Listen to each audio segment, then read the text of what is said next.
Hello gamers, welcome. If you are returning, welcome back. And if you are brand new here, welcome again.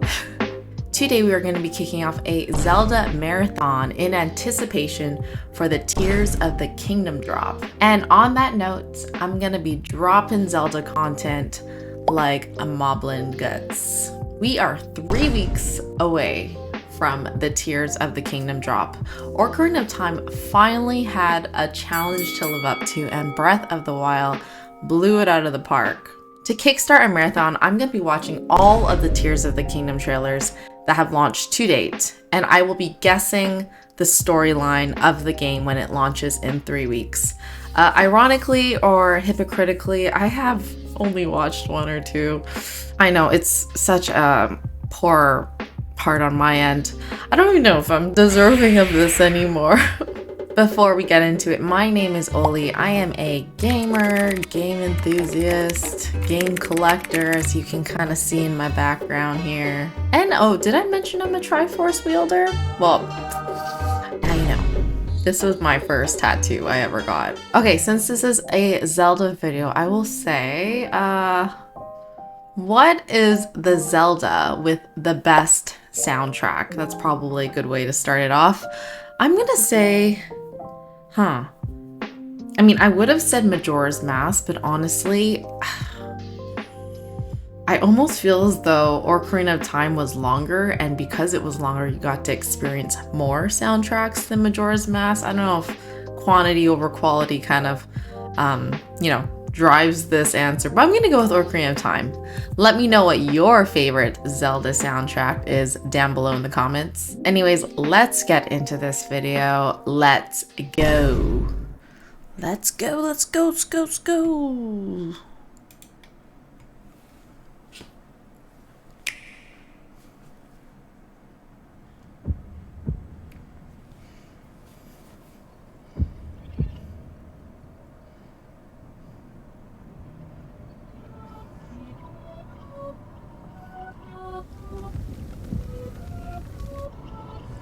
The music, or that sound effect, reminds me of Twilight Princess a bit. It had a little bit of that. No, not the mouse! Or rat.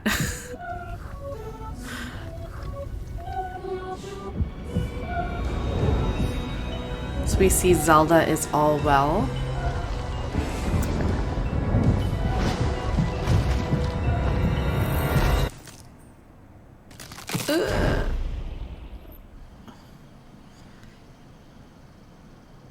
And then up it goes. The Hyrule Castle starts to make its way into the skies, and we get a little merger of Skyward Sword.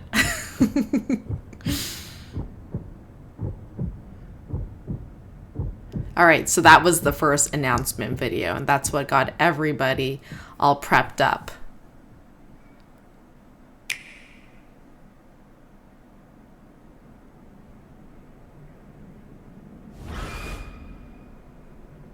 So they gave a few glimpses in the first trailer.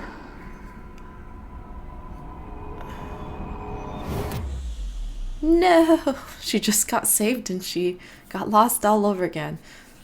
Someone needs to keep a tracking app on them, on their Sheikah slate. I actually never saw this one before, so this is my first time seeing this. It does give me Skyward Sword feels, you know? Oh, that's neat.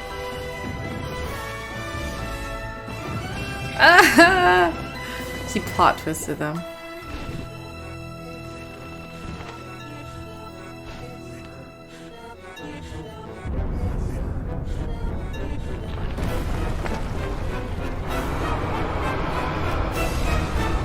So Ganon's castle is raising. I think they kind of prefaced that in the other video. Here it's actually off the ground in the sky, surrounded by that red Ganon poop stuff. Aura. And you literally cannot miss that from anywhere you look in the kingdom. I can't help but feel that they're integrating a lot of different pieces of various Zelda games in this, but it's a good thing. It's a good thing. こんにちは。ゼルダの伝説シリーズプロデューサーの青沼です。ゼルダの伝説ブレスオブザワイルド続編の発売時期に関してお知らせがあります。本作は2022年に発売を予定しているとお伝えしていましたが、開発にもう少しお時間をいただきたく、発売を2023年春に変更させていただきたいと思います。楽しみにお待ちいただいている皆様、大変申し訳ありません。Oh, I knew it! Those damn Japanese. 続編の舞台は前作ブレスオブザワイルドでの地上フィールドだけでなく、空の上にも広がると前回お伝えしましたが、拡張された世界はそれだけではなく、this is just a reiteration of what we just watched. 新たな出会いや新たな遊びも前作以上に多彩なものとなっています。そうした続編での体験を特別なものにするべく、開発チーム一同引き続き総力を挙げて取り組んでいきますので、どうか今しばらく。It's funny, my blanket right now that I'm using is actually the Breath of the Wild map. ありがとうございました。All right, okay. We could have probably skipped that one.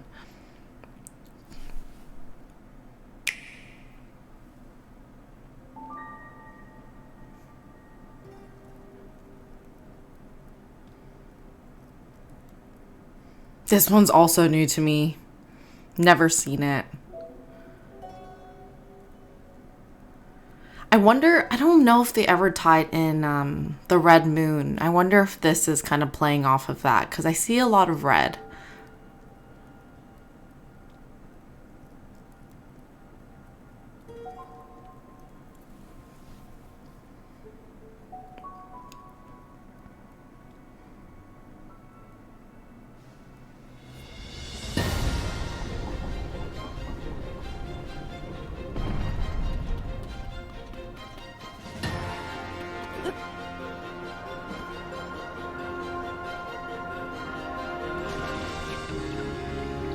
We get a little entrance to his new abilities here. I don't think they showed that one before. Or as early in the other... Ooh, he has a ship. Oh, wait, I think that's the one where you can craft your own tools, right? And vehicles. I'm just trying to look at the logo, too. I see 2 dragons, but... they don't look like the dragons they had in the previous Breath of the Wild game. They kind of look a bit different.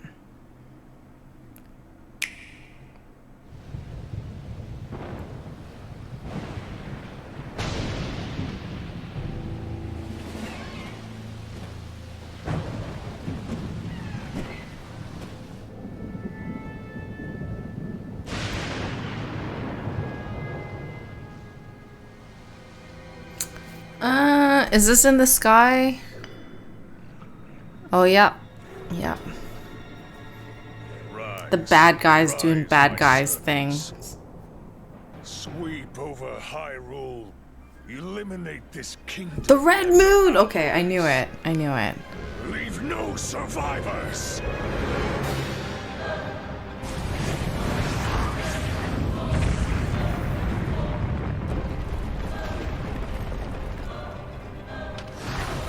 Alright, shit is getting real. I'm glad they actually elaborated a little bit more on the Red Moon. I actually hated when the Red Moon dropped. It used to make me nervous. Oh my gosh. But Link, I am not sure you'll be able to stop him. I always stop him.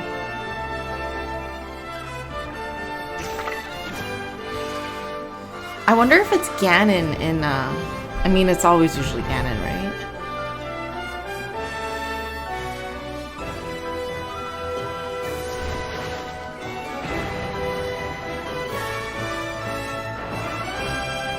It's 2023, y'all.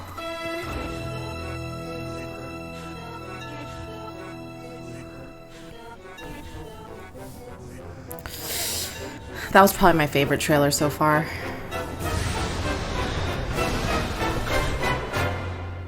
Please, lend him your power.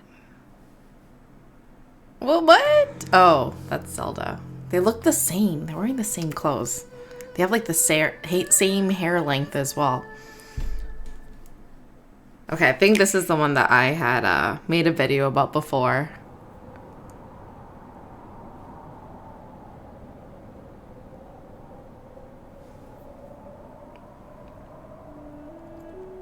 And we got a bigger insight to kind of the land above, the levitating land above the kingdom. It's actually pretty nice. I would build a house there. That's how I would travel everywhere.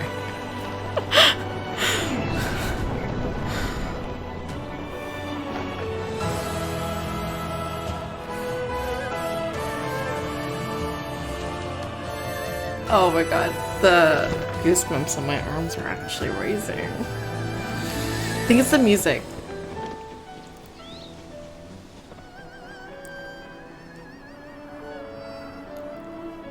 These look like new towns, new establishments. Nothing looks very familiar to me. I wonder if they retained all of the old, like across the map, right? I don't think the kingdom itself would change.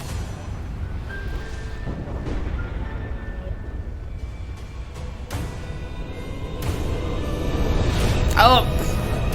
It's like Ganon. Okay, if it's not Ganon, it's Ganondorf.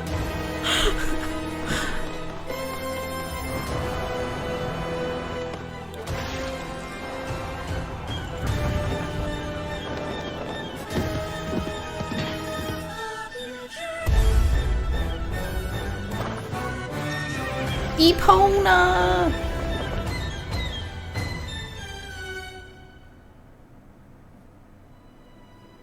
Zelda, we rely on your knight and that legendary sword he carries.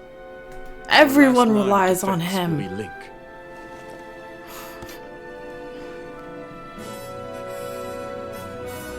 Link. Link.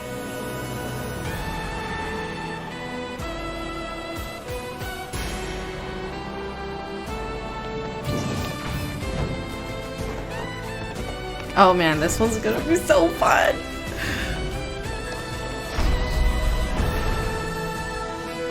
What? He has a rocket? That's new.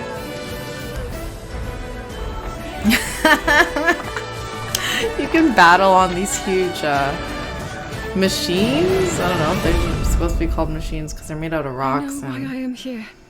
sticks and stuff. Something only I can do. That's the tier of the kingdom. Tiers, so there must be multiple you have to collect. You witness a king's revival and the birth of his new world. Revival. Oh, okay.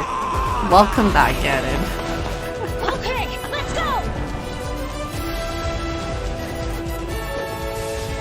Are those all the champ?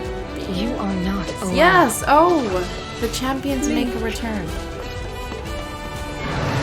You are our final hope. Oh. Hey, there were the the lion with 3 heads.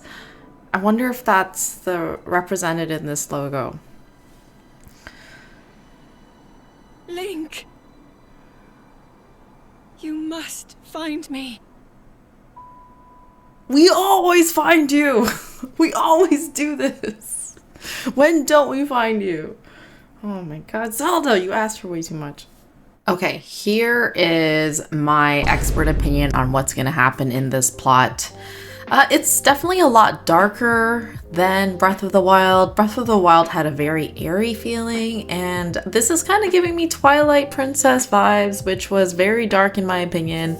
It scared the crap out of me at times. Not as much as the Redeads in Ocarina of Time, but still kind of, made me shiver at times. Now, Breath of the Wild 2 is your typical Zelda. You save, Zelda, you kill Ganon, you save Hyrule, and you do it all over again, because that's Link's destiny. That's what he's been made for. That's what the universe is calling for him. It's a pretty simple equation that's washed and recycled through every Zelda game. In this game, though, it looks like the Blood Moon plays a pretty significant role in the game, a lot more than it did in the first Breath of the Wild game. So my knowledge of the Blood Moon is it's supposed to represent when Ganon, his power reaches its peak. So my expert opinion on this plot, with that known, is we're not saving Zelda anymore. Okay, she's been saved in the first game. Well, I mean, technically she fell down, so we have to go save her again. Oh, can somebody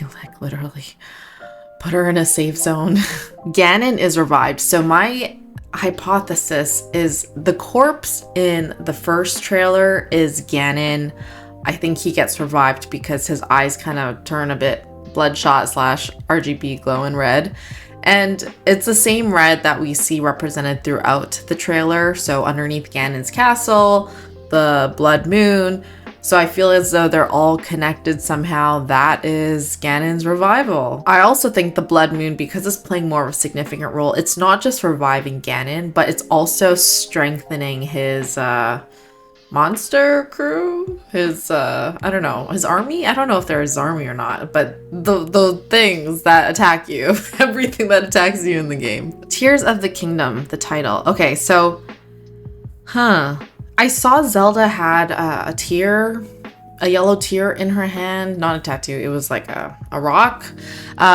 In every Zelda game, you have to collect something from multiple places across the map. Usually they kind of have a theme of like elements, I guess. I'd say in this game, you're supposed to go collect these tears of the kingdom. And obviously with the collection of these new tears, you gain new abilities and powers. What would be really cool is if you can save over your save file from Breath of the Wild and maintain all of your abilities. That would be very neat. Oh my gosh, my stomach just grumbled. I'm starving. I think it's interesting too because not only Link is upskilling himself, but I also saw the monsters upskilling themselves too. Maybe they are just kind of learning together because they were riding some of these big contraptions and it looked like Link had one too. They were literally just gonna battle it out and see how things worked. I also questioned the map of Hyrule because they showed, I think, only 2 towns of Hyrule. It didn't look familiar.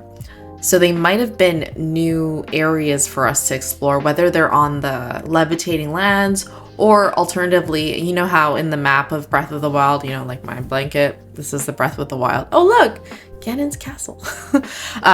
You can only go and explore to a certain border, like most games, but I almost feel as though they're probably gonna start to, I don't know, erase some of those borders. You can go beyond them and explore the lands beyond, which is very cool. I think my favorite thing in the game was to explore. The champions make a comeback because, I mean, Hyrule's in dire need of help, so call in all champions. You know, what else are you here for? You're the strongest people in Hyrule. Come and help and, you know, pull through. So I feel as though they're there to obviously lend a hand in the greater good of preserving Hyrule against Ganon's evilness. I'm just gonna summarize it as evilness. So I think the objective of the game is to, yes, you're gonna defeat Ganon again. You know, no surprise there. Oh, actually, because the Red Moon does play such a significance, I feel as though the elevated lands that kind of, you know, they're elevated, maybe they are elevated in efforts to get closer to the moon, to destroy the moon or destroy whatever's creating the Blood Moon and, you know, calamity across land. Everybody is happy, they can live in peace. You know, once that's destroyed, of course, because then Ganon will be unable to resurrect. His power can be subsided forever. Hopefully he'll stay in the grave this time. Who knows? I think they're going to move on to the next one after this. They usually don't go on Zelda franchises more than 2, I'd say. So I think that's what they're trying to do. They're trying to raise themselves as high enough to get rid of this evilness power that Ganon has on top of Hyrule. And then Link destroys Ganon. He might destroy a few Lionels. He might get some Moblin Guts. And then he saves Hyrule. And then, you know, we're all done. We move on to the next Zelda game. The the end. What do you think the plot of the new Tears of the Kingdom game is about? Let me know below. If you agree, disagree with me, I'd love to hear it and maybe battle it out. I'm probably gonna lose. If you enjoyed this video, go ahead, hit a thumbs up, leave a comment, and if you're new, consider subscribing. I will also link my socials down below. Feel free to creep me anytime, any day. I'm totally open to creeping. And I will see you in a new video soon. And oh wait, check in for the Zelda marathon because there's going to be a lot more Zelda content coming out. I am super excited. Zelda is my bread and butter. I can't say it's my favorite game, but it's pretty high up there. Have a great day, gamers. I will see you soon.